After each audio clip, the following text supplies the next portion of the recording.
विश्रवस ऋषींचे हे काय आहेत? पुत्र आहेत. आईचं नाव काय?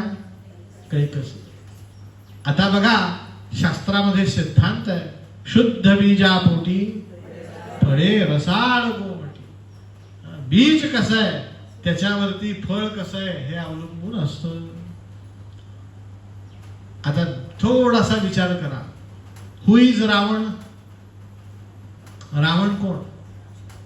हा रावण भल्या पहाटे उठतो. या लंकेत बसलोय ना, या लंका प्रदेशाचा स्वामी येतो. भल्या पहाटे उठतो. पहाटे उठून समुद्रावर स्नान करतो आणि स्नान करून चहा कॉफी दूध काही न घेता शंकरांच्या मंदिरात जातो. नुसतं जात नाही, शंकरांची सांगोपांग पूजा करतो. काय करतो? जशी शास्त्रामध्ये सांगितली तशी करतो. याने एकदा चातुर्मासभर नियम केला की रोज शंकरांना 1000 कमल पुष्प मी अर्पण करे. आणि रोज 1000 कमल पुष्प अर्पण करतोय. एक दिवस फुलं मोजण्यात चूक झाली, 1000 म्हणून 999 फुलं ठेवली. हा एवढा कठोर शिवभक्त पूजेत बसल्यावर फुलं आणण्यासाठी उठता येणार नाही म्हणून शिरकमल अर्पण केलं. काय कापून दिलं? पण शंकरांची पूजा काय केली? पूर्ण केली. शंकरांच्या पंक्तीत जेवणारा रावण आहे. बाण रावण चंडीसा शृंगी भृंगी रिटादिया सदाशिवस्य नैवेद्यम ते गृह्णन्तु शांभवा. कोण कोण जेवतं शंकरांच्या पंक्तीत? नावं सांगितली आहेत, फार सुंदर आहे. बाण, बाणासूर नावाचा राक्षस होऊन गेला. माहिती आहे तुम्हाला? भागवत ऐकलं त्यांना माहिती आहे. शंकरांचा भक्त आहे. नर्मदेच्या तीरावरती महेश्वर नावाचं क्षेत्र माहिती आहे ना, तिथे याची राजधानी आहे महेश्वरला. आणि त्याने शंकरांचे रोज 1.25 लाख बाण बनवावेत, 1.25 लाख लिंग बनवावे, त्यांची पूजा करावी, नर्मदेत टाकून द्यावेत. त्या नर्मदेत टाकलेल्या बाणांना अक्षय पद आलं. आजही नर्मदेत त्या बाणासुराने पूजा केलेले काय सांभाळ मिळतात? शिवलिंग मिळतात. आणि त्या शिवलिंगांचं नाव आहे नर्मदेश्वर बाणलिंग. काय म्हणतात त्याला? तो बाण नावाचा राक्षस शंकरांबरोबर भोजन करतो. पहिला शिवभक्त. दुसरा बाण रावण. दुसरा कोण आहे? स्वतः रावण. शृंगी भृंगी. हे 2 हिमालयामध्ये राहणारे राक्षस आहेत. जुळे भाऊ आहेत, शृंगी आणि भृंगी. 5वे राक्षस आहेत रीट. रीट म्हणजे काय? पशुतुल्य असणारे प्राणी. उदाहरणार्थ वाघ, सिंह, लांडगा मनुष्याला फाडून खातात की नाही, त्या जमातीतले प्राणी त्यांना म्हणतात रीट. बाण रावण चंडीसा. आणि चंडीस नावाचा एक राक्षस आहे. हा दक्षिण भारतामध्ये राहतो. शंकरांचा नैवेद्य भक्षण करतो. या 6 जणांमध्ये दुसरं नाव कोणाचं आहे? रावणाचं. रावणाला धनसंपत्ती कधीही कमी पडली नाही. याचं कारण स्वतः रावण सांगतो. तो सांगतो पूजा वसान समये दशवक्त्र गीतम यशंभु पूजनमिदं पठति प्रदोषे तस्य स्थिराम रथ गजेंद्र तुरंग युक्ताम लक्ष्मीं सदैव सुमुखीं प्रददाति शंभु. मी पूजा शंकरांची सकाळी करतो, पण संध्याकाळी शंकरांना भस्म आणि बेलाचं पान व्हायला येतो.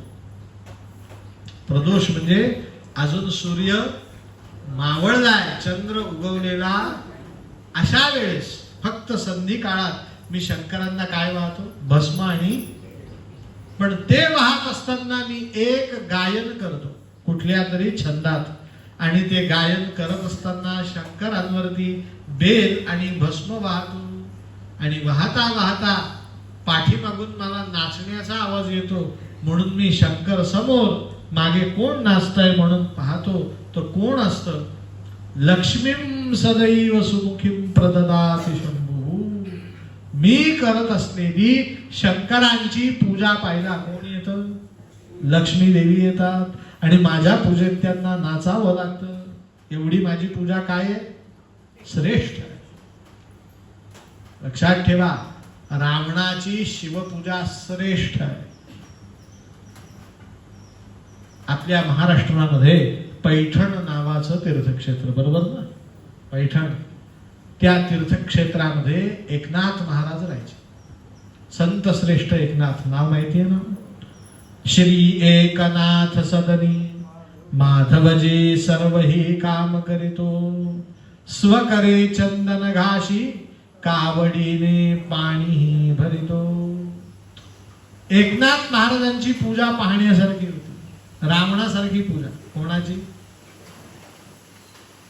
मी आता एकनाथ महाराजांची पूजा सांगून तुमचा वेळ घेत नाही.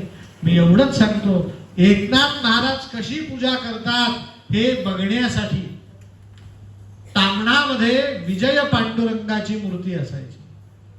पैठणला तुम्ही गेले तर नाथांच्या घरातली विजय पांडुरंगाची मूर्ती आजही बघायला मिळते आपल्याला त्यांच्या देवघरात. ती तामणात असायची. मी प्रश्न विचारतो, पूजा कोणाची असायची तामणात? मोठ्याने सांगा. पण माझी पूजा एकनाथ कसा करतो हे बघण्यासाठी एकनाथ महाराज म्हणजे मी आहे अशी कल्पना करा. मी पूजा करतोय पांडुरंगाची, तर माझ्या पाठीमागे पांडुरंग स्वतः उभा राहायचा आणि असे मान वर करून तामणातल्या पांडुरंगाकडे पाहायचा. आता मी परत प्रश्न विचारतो, पूजा कोणाची आणि पाहणाराही कोण? किती भाग्यवान. पण पुरुषांना एक सवय असते, स्त्रियांनी सांगा खरं की खोटं, पूजेला पुरुष बसले की जणू ते घरादारावर उपकार करतात.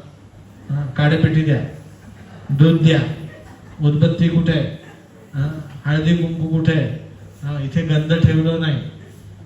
त्या स्त्रीला एका क्षणाला असं वाटतं एवढं करायचंच होतं तर पूजा मी केलेली.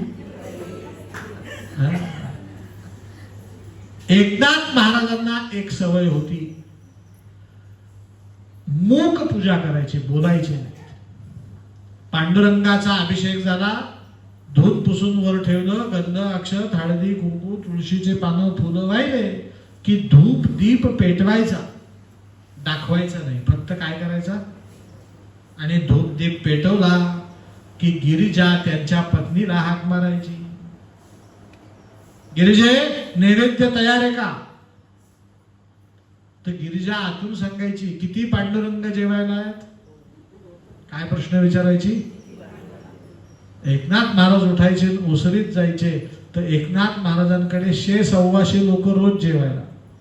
मग ते संख्या मोजायची, 1 2 3, आणि गिरिजेला सांगायचे 72 पांडुरंग जेवायला आहेत.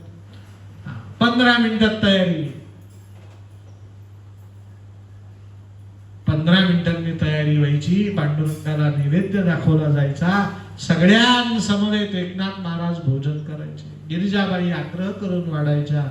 एकनाथ महाराजांचं भोजन झालं, लोकांचं भोजन व्हायचं, हात धुवायचे, विड्याचे पानं खात सगळेजण अंगणात बसायचे. पहाटपासून उठलेली गिरिजा दुपारी 4 वाजता भोजन करायची. किती वाजता? हे त्या पांडुरंगाला पावलं. पांडुरंगाने पाहिलं यांना नुसतं दूध दही व्हायला काय लागतं तामणातल्या तामणात. खरे कष्ट कोणाला होतात? म्हणून गिरिजेला मदत व्हावी म्हणून तो पांडुरंग जो तामणात होता तो पूजा पाहायला आला आणि तोच एकनाथांच्या घरात श्रीखंड्या म्हणून प्रगट झाला. 36 वर्ष सेवा केली. किती वर्ष? किती सेवा केली हो? तुम्हाला 9 दिवस तेच सांगेन मी, श्रीखंड्याने कशी सेवा केली. म्हणून नाथ महाराजांनी 2 वाक्यात सेवा संपवली. तेवढे 2 वाक्य सांगतो. म्हणे 36 वर्ष हा श्रीखंड्या माझ्या घरात होता. या 36 वर्षात त्याला मी कधी झोपलेलं पाहिलं नाही. कधी हाक मारा श्रीखंड्या काय? पहिली गोष्ट. आणि दुसरी गोष्ट सांगितली की 36 वर्षात श्रीखंड्या मला कधी पारोसा दिसला. त्याची काय झालेली आहे? पहाटे 2ला विचारा, नाहीतर 1:30ला विचारा. तो आंघोळ करून गंध लावून महाराज काय काम आहे विचारायचं. किती वर्ष सेवा? आमच्या रावणाची सुद्धा पूजा त्या दर्जाची आहे. हा रावण कोण होता? विश्रवस ऋषींचा पुत्र आहे. अनन्य शिवभक्त आहे. या 2 ओळखी तुम्हाला मी सांगितल्या. तिसरी ओळख सांगतो, रावण हा वेद पाठी ब्राह्मण आहे. पूर्ण वेदाचं ज्ञान घेतलेला ब्राह्मण आहे आणि वेदाचा अवघड असलेला घनपाठ, घनाचे मंत्र कधी कधी ब्राह्मण म्हणतात, तो घनपाठ म्हणण्यासाठी अत्यंत क्लिष्ट. तो घनपाठ करणारा रावण हा घनपाठी ब्राह्मण. बघा, ईश्वराच्या कृपेने सोन्याच्या राजवाड्यात तो राहतो. विश्रवस ऋषींचा पुत्र आहे, शंकरांचा भक्त आहे, विद्वान आहे. माणसाला अजून काय पाहिजे? पण हा रावण दुपारी 12 वाजेपर्यंत शिवभक्ती करतो, संध्याकाळी लोकांच्या बायका पळवतो. गोपाल कृष्ण भगवान की. मग मला तुम्ही सांगा, रावणाला सत्वगुण प्रधान म्हणता येईल का?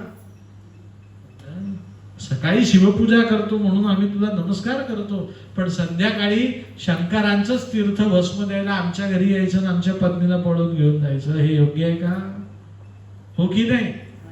नाही. म्हणून कुशलव प्रभू रामचंद्राला सांगतात, हा रावण कोण होता? तर अर्धा विश्रवस. सकाळपर्यंत विश्रवस ऋषींसारखा वागतो की नाही तो, शंकरांची पूजा करतो, वेदमंत्र म्हणतो, पण दुपारी कोणासारखं वागायला लागतो? मोठ्याने सांगा, आई सारखं. बाजारात एक बिस्किटचा पुडा मिळतो, त्याचं नाव आहे 50-50. रावण सुद्धा कोण आहे? अर्धी आई आणि अर्धे मुली. आई वडिलांचे गुण पुत्रांमध्ये येत असतात. तुम्ही 9वी जीवशास्त्राचं पुस्तक काढून बघा, त्यात दिलेलं आहे XX, माहिती असेल, XY. XX एकत्र झाले तर मुलगी जन्माला येते, XY एकत्र झाला तर मुलगा जन्माला येतो. म्हणे हे XXXY काय आहे? तर यांना नाव दिलेलं आहे गुणसूत्र. काय नाव दिलंय? आई वडिलांचे गुण घेऊनच मुलं जन्माला येतात. मग रावणामध्ये अर्धा गुण कोणाचा आहे आणि अर्धा गुण कोणाचा आहे? आता मी तुम्हाला एक गंमत सांग. याला इंग्लिशमध्ये जीन्स म्हणतात की. एक मुलगा होता, खूप शिकला, हायली एज्युकेटेड, आणि त्या शिक्षणानुसार त्याला कोट्यावधी रुपये किमतीची नोकरी मिळाली. त्याच्या लग्नाची वेळ आली, एक अडचण यायला लागली. मुलगा खूप शिकला होता, पगारही खूप, पण रंगाने काळा कुट्ट होता, कोळसा.